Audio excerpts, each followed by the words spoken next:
Northern Highlands girls lacrosse, Roadrunner. Now, this doesn't have to be a play call for us as we set up in one of our motion offenses in the 4-3.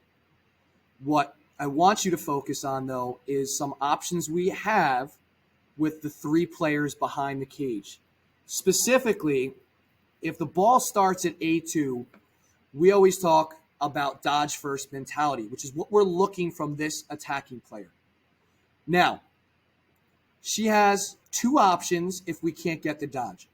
We can move the ball behind to A1, or we can move the ball up top to A4. Either direction that she decides to move it requires her to cut through the crease as we cycle those three players around.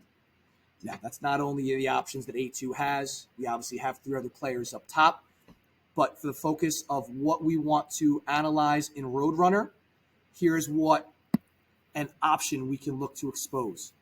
So when we move the ball up top in Roadrunner here, like we just said, A2 moves it up. That player will now cycle through across the cage looking for the feed. As she's cutting through, we are immediately sending A1 flashing up here.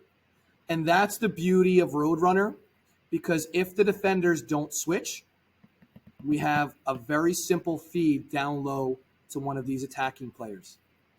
If the defenders do switch, just think about the options now.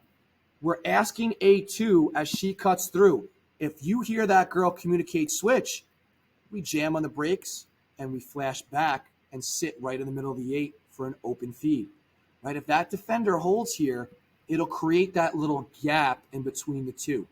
So we have two options, and A4 is reading what the defense does, as well as A2, right? A2 is listening. She hits, call switch, hit on the brakes, flash back. A4 knows, based on what she's reading, where the play and the ball need to be.